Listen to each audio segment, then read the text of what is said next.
In January 2024, the Indian student community was shaken by a tragedy that no family should have to endure. I've had to make statements like this too many times.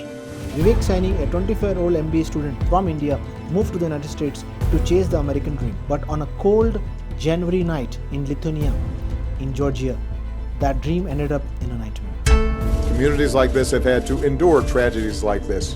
अपने MBA के साथ Vivek part time Chevron convenience store में काम करता था. We cannot and will not be passive in the face of such violence.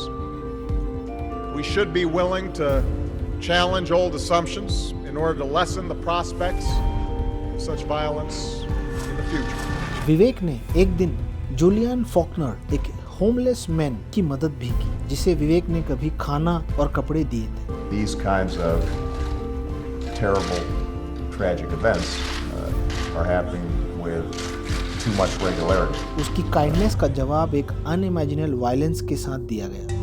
रात को store close करते वक्त विवेक ने फॉकनर से कहा कि वो स्टोर छोड़ दे सेफ्टी के लिए, लेकिन फॉकनर ने एक हैमर से विवेक को 50 बार वार किया. ये अटैक सीसीटीवी में भी कैप्चर हुआ और जब पुलिस पहुंची उन्होंने फॉकनर को वेपन के साथ विवेक के बॉडी के ऊपर खड़ा हुआ देखा. विवेक की फैमिली जो हजारों मीलों दूर इंडिया में थी, ये न्यूज़ सुनकर क्या बीतेगी उस माँ बाप. Each person who was stolen from us yesterday had a full life ahead of them. Birthdays, graduations. So tonight, I ask the nation to pray for them. हम कब तक लेबल करेंगे कर्म के ऊपर? Karma principle. Another Indian student has been found dead in the US, and this is the third such case in just very recent days. कब हम सवाल पूछेंगे संस्थाओं से, सरकारों से, एजुकेशन इंस्टीट्यूशन से?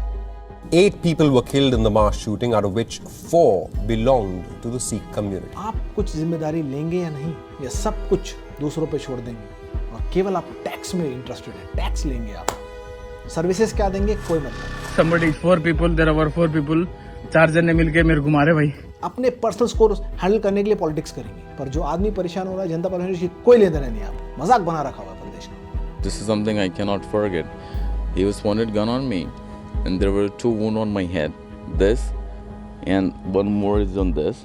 People living where this happened are being told to shelter in their homes. ABC's Justin Finch brings us the latest.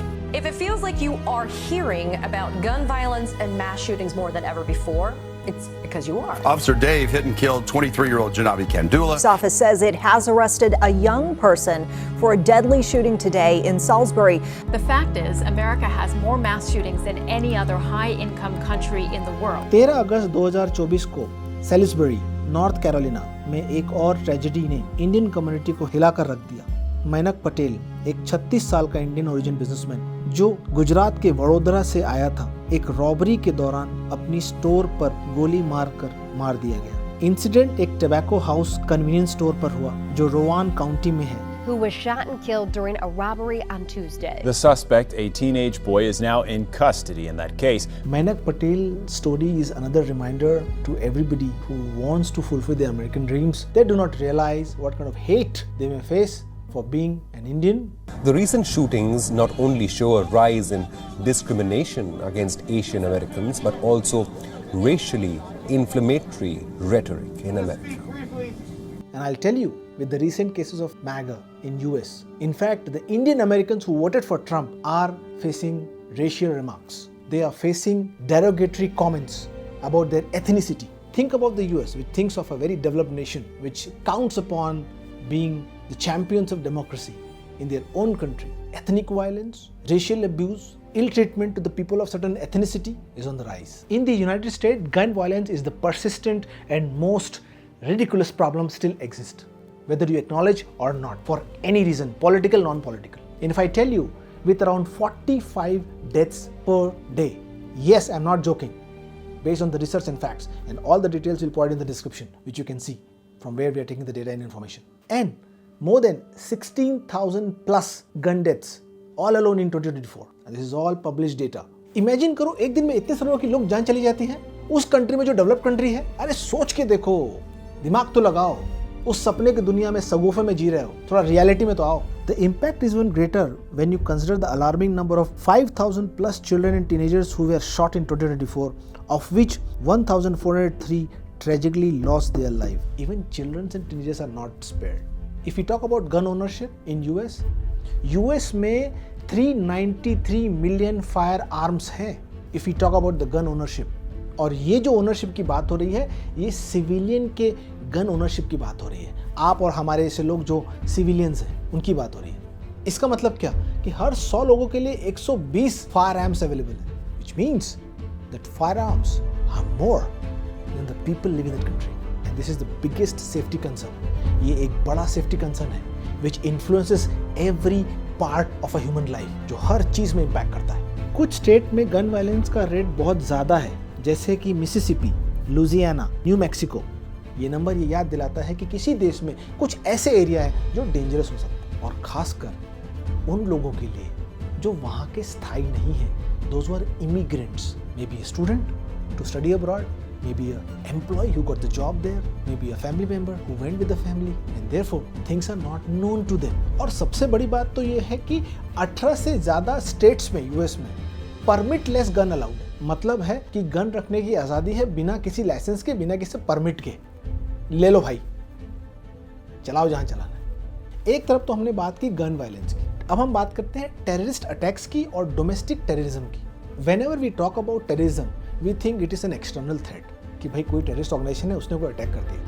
But actual में ये डोमेस्टिकली भी होता है. In fact domestic terrorism has also become the biggest threat in the United states of America today. One of the most disturbing trend which is coming is racially motivated mass shootings. मतलब जब बात terrorism से होने वाले death की होती है तो यूएस सबसे आगे है.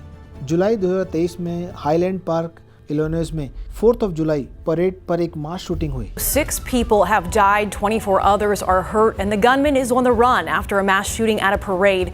जो ये दिखाता है कि गन वायलेंस काफी प्रेवलेंट है, और ये सिचुएशन इंडियंस पे भी इक्वली हॉरिफाइंग है. वरुण राजपूचा, अक्टूबर 29, 2023.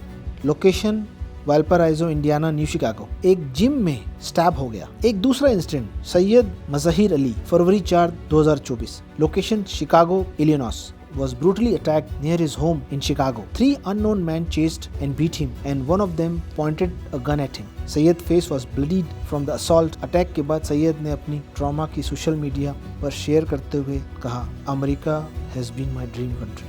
मैं वहाँ से आ रहा था भाई, वहाँ से आ रहा था मैं, हाथ में थैली थी, खाना ले लेके आ रहा था मैं.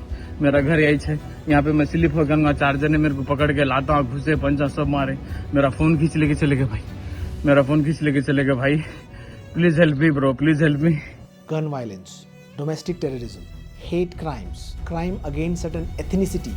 40% American, as per the APA report, अपने आप को सुरक्षित महसूस नहीं करते पब्लिक प्लेसेस में. क्या हाल बना दिया देश का. क्या आप इसी को ही सोसाइटी बोलेंगे? क्या आप यही बोलेंगे कि हम सोशल एनिमल्स हैं, कि केवल हम एनिमल बन के रह गए जो एक दूसरे का जान लेना चाहते हैं, एक दूसरे का खून पीना चाहते हैं? आप इसी को कल्चर्ड इकोनॉमी बोलेंगे? क्या आप इसको एक कल्चरल फैब्रिकल सोसाइटी बोलेंगे? तो जब हमने ये सब देखा तो क्या ये अभी भी आपका सपनों का देश? Asking you, is it worth living in American dream?